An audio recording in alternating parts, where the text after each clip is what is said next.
City India news channel हक की आवाज़। पैराडाइज फंक्शन पैलेस महबूब नगर। जरचल्ला के सरकारी अस्पताल में एक मैयत को आवारा कुत्तों के नौचने के दिलखराश वाक़े ने अवामी हलकों में शदीद गम व गुस्सा पैदा कर दिया है। इस अफसोसनाक सानहा पर रियासत के साबिक़ वज़ीर सेहत डॉक्टर सी लक्ष्मण रेड्डी ने मौजूदा हुकूमत को सख्त तनक़ीद का निशाना बनाया है। डॉक्टर लक्ष्मण रेड्डी ने अपने बयान में कहा कि रियासती क़यादत की जानिब से हुकूमत को प्रजापालना अवामी हुकूमत करार दिया जा रहा है, मगर ज़मीनी हक़ाइक़ इस दावे के बरअक्स दिखाई देते हैं। उन्होंने कहा कि गरीब आवाम की लाशों के साथ इस तरह की बेहुरमती नहायत शर्मनाक और काबिल मज़म्मत है। उनके मुताबिक यह वाक़या इंतज़ामी लापरवाही और बुनियादी सहूलतों की अदम फराहमी का नतीजा है। उन्होंने मज़ीद कहा कि गुज़िश्ता 10 साला BRS दौर हुकूमत में इस नौयत के वाक़यात मंजराम पर नहीं आए, जबकि मौजूदा कांग्रेस हुकूमत महज 2 साल 6 माह में ही अवामी तवक्कात पर पूरी उतरने में नाकाम दिखाई दे रही है। उनका कहना था कि तरक्की के बुलंदबांग दावों के बजाय हुकूमत को सरकारी अस्पतालों में बुनियादी सहूलतों, सफाई सुथराई और अमले की दस्तियाबी पर फौरी तवज्जो देनी चाहिए।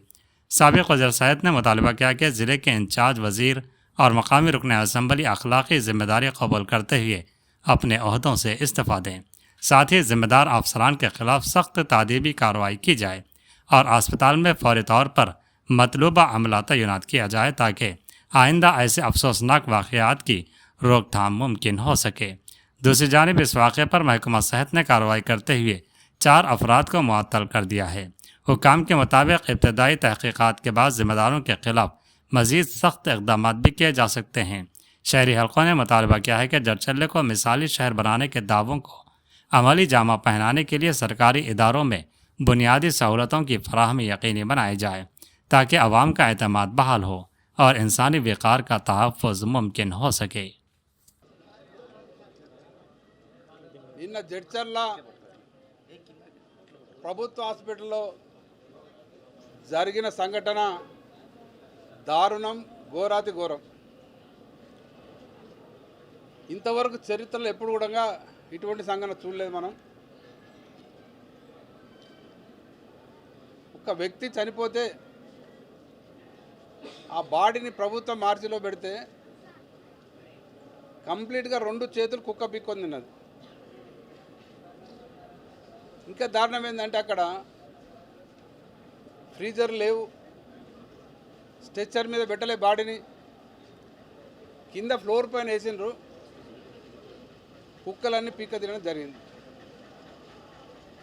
ఈ ఘటన ఇలా రాష్ట్ర వ్యాప్తంగా దేశవ్యాప్తంగా ఒక సంచలన వార్త అయింది.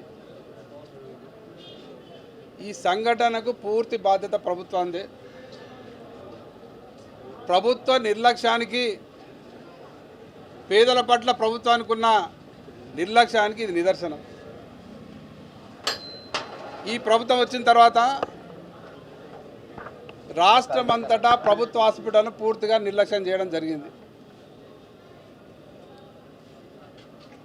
ఏ హాస్పిటల్లో మందులు సరిగ్గా లేవు, డాక్టర్ సరిగ్గా లేరు, ఎక్విప్మెంట్స్ లేవు, ఏవి కూడా సరిగ్గా నిర్వహించడం లేదు.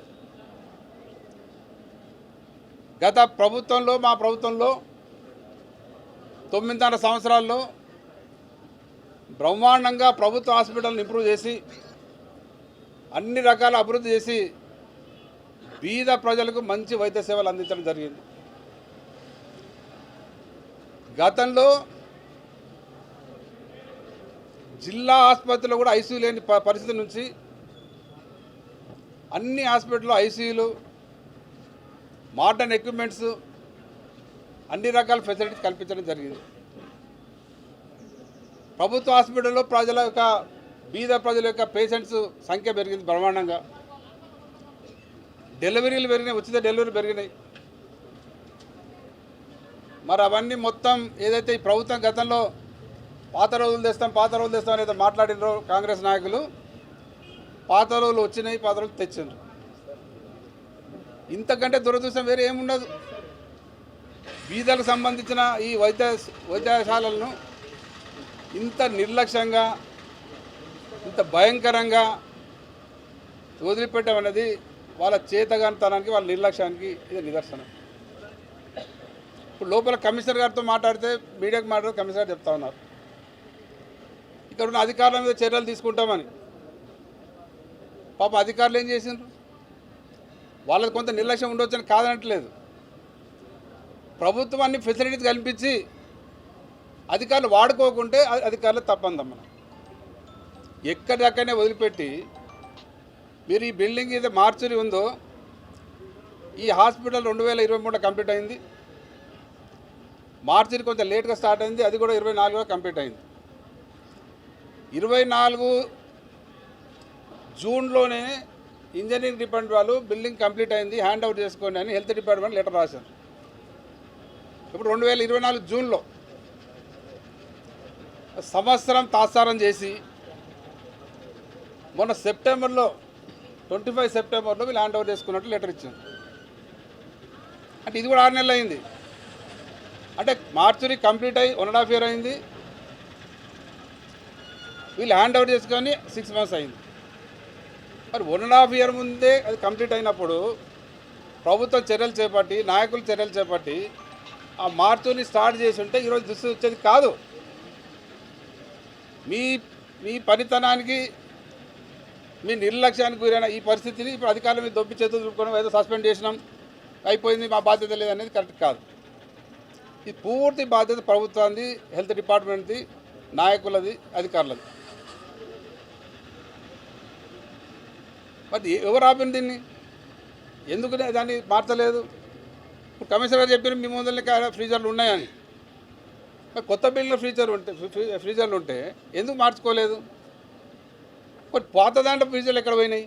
స్ట్రెచ్చర్స్ ఎక్కడ పోయినాయి? టేబుల్స్ ఎక్కడ పోయినాయి? గతంలో రేవంత్ రెడ్డి గారు పీసీ అధ్యక్షుడు వచ్చి నా మీద కామెంట్ చేసిపోయింది, జనరేటర్ లేదు పాత హాస్పిటల్లో అని.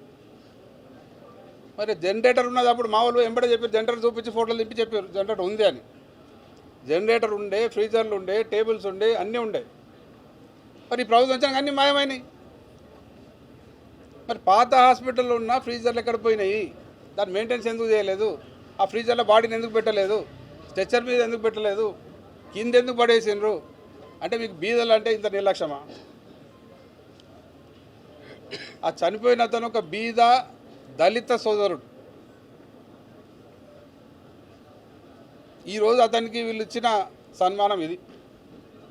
మాది ప్రజాపాలన, ప్రజల ప్రభుత్వం, బీదల ప్రభుత్వం, బీదలను సర్వనాశనం చేసే ప్రభుత్వం ఇది.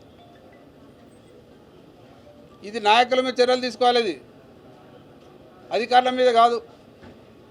ఏదో సస్పెండ్ చేసినా అయిపోయింది మా బాధ్యత లేదు. అధికారులు సస్పెండ్ చేసి కాదు, అధికారులతో పాటు అధికారులకు డబుల్ బాధ్యత ప్రభుత్వానికి.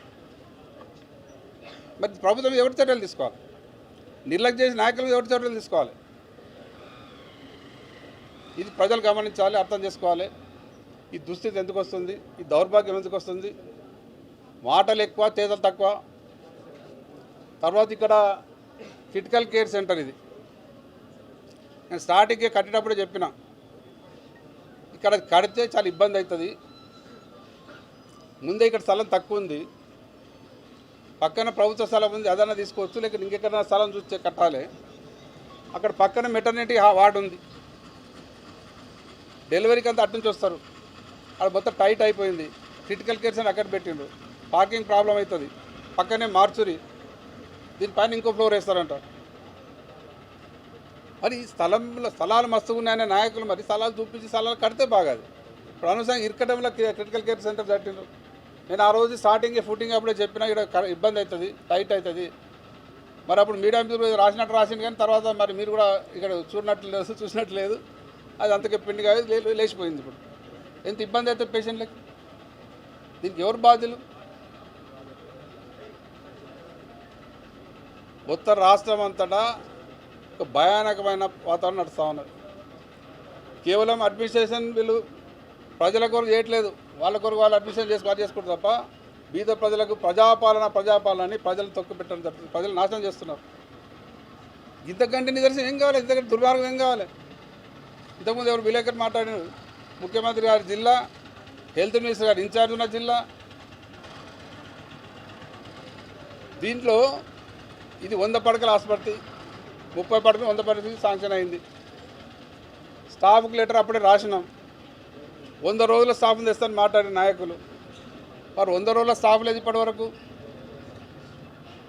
100 ఆసుపత్రికి సంబంధించిన స్టాఫ్ మొత్తం కూడా ఇప్పటికే వచ్చేది ఉండాలి. మేము అప్పుడే నిర్ణయం తీసుకోవడం జరిగింది. పాత హాస్పిటల్ కూడా నిర్లక్ష్యం చేయొద్దు, దాన్ని అక్కడ హాస్పిటల్ నడపాలి, అక్కడ ఓపీ నడపాలి, అక్కడ బస్తీ దవాఖానా నడపాలి. అక్కడ ఉన్న ఆ పాత బజార్ కానీ ఆ ఏరియా వాళ్ళకి అక్కడ చిన్న చిన్న రోగాలు ఏమో జ్వరం వచ్చిన ఏమో అక్కడ చూపించుకుంటారు, పెద్దది అవసరం ఇక్కడికి వస్తారని చెప్పడం జరిగింది. మరి అది కూడా నిర్లక్ష్యం చేసారు, హాస్పిటల్ పొడిచి కూర్చు గాలి వదిలేసారు.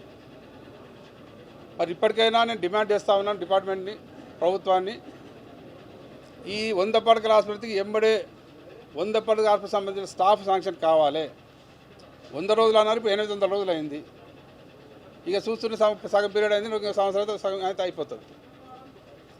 మళ్ళీ ఏదో తొండి మాటలు మాట్లాడకుండా నిజంగా ప్రజలకు పనికొచ్చి చేయండి. ఏం మాట్లాడినా పనికిరాని కౌంటర్లు ఇచ్చిపోవడం అలవాటు అయింది. గతంలో మా యాదయ్య గారి 100 పడకలు 50 అవుతుందని మాట్లాడితే తొండి మాటలు మాట్లాడి టైంపాస్ చేసింది. అంటే ఏదైనా సమస్య చెప్తే విలేకరులు ఏదైనా రాసినా కానీ వాళ్ళ మీద అడుగులే మాట్లాడడం, లీడర్లు ఎవరైనా కౌంటర్ దానికి సమస్య మీద మాట్లాడితే వాళ్ళ మీద ఏదో కౌంటర్లు వేయడం. ఇలా వాళ్ళ పార్టీ అని నిన్న ప్రెస్ మీట్ పెట్టి మాట్లాడిండు. నేను సమస్య చెప్పినందుకు నా మీద కేసులు పెట్టిండారు. వాళ్ళ పార్టీ అయినా మా పార్టీ అయినా కాదు. అంటే ఈ ధోరణితోని ఎవరు బయటకు చెప్పుకునే పరిస్థితి ఏర్పడతలేదు. అందరు కూడా మనకెందుకులే అనే కాడికి వచ్చేసింది. దీంతో ప్రజలకు నష్టమవుతుంది. ఈడ ప్రతిపక్ష పార్టీతో పాటు మీడియా సోదరులందరూ కూడా బాధ్యత, ప్రజల పట్ల ఉండవలసిన బాధ్యత మనందరిది. మన అందరం నోరు మూసుకొని అందరం అంటే ఉంటే సమస్యను ప్రజల దృష్టికి లేకుంటే ప్రభుత్వం దృష్టి తీసుకురాకుంటే మరి ఇట్లా అయితే ఇటువంటి సంఘటనలు జరుగుతాయి.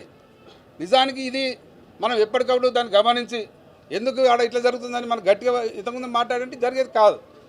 అది మీ బాధ్యత ఉంది, మా బాధ్యత కూడా ఉంది. మేము మాట్లాడితే రాజకీయం అంటారు, మరి మీ బాధ్యత కూడా ఉంది, మీడియా సోదరుల బాధ్యత కూడా ఉన్నది. ఇవాళ ఇంత తప్పు జరిగింది, ఇంత నష్టం జరిగింది, ఇంత దారుణం జరిగింది, అవమానం మనకు. ఇది ఒక్క జడ్చలను రాష్ట్రంలో కాదు, ప్రపంచం అంతా పోతుంది. ఇలా ఇప్పుడున్న సిస్టంలో నెట్లో ఎక్కడ చూసినా ప్రపంచం చర్చించుకుంటారు. జడ్చల ఆసుపత్రిలో కుక్కలు పీక తిన్నాయని మొత్తం ప్రపంచం తెలుస్తుంది. ఇంతకుముందు నాయకుడు అంటూ నేను జడ్చలను మొత్తం ఎక్కడ చరిత్రలో నిలుపుతున్నా అని చరిత్ర నిలిచింది. ఇది మొత్తం దేశంలో చెప్పుకుంటుంది. దేశమంతా ప్రపంచం అంతా కూడా ఎక్కడ చూసినా ఈరోజు ఈ ఛానళ్ళలో మొత్తం వెళ్ళిపోయింది. అరే జడ్చల కుక్కలు పీక తినే శవాన్ని అని జడ్చల పేరు ఘనంగా బయటకు వచ్చింది. ఇప్పటి నుంచి అయినా ప్రభుత్వాన్ని డిమాండ్ చేస్తాను, ఇటువంటి జరగకుండా చూసుకోండి. ఎంబడే 100 పడకల హాస్పిటల్ సంబంధించిన స్టాఫ్ ఇక్కడ రావాలి, మార్కెట్ షిఫ్ట్ కావాలి. తర్వాత పాత హాస్పిటల్ నడపాలి, ఓపీ నడపాలి, బస్తీ దవాఖానాలు శాంక్షన్ అయినా అక్కడ పెట్టాలి. అక్కడ హోమ్ హాస్పిటల్గా తీసి పక్కకు పెట్టి అది కూడా అక్కడికి రావాలి. ఇవన్నీ డిమాండ్ చేస్తూ ఉన్నాను. ఈ సంఘటనకు దురదృష్టకరం, బాధాకరం. నమస్కారం. ఏమైనా అడిగితే చెప్తా.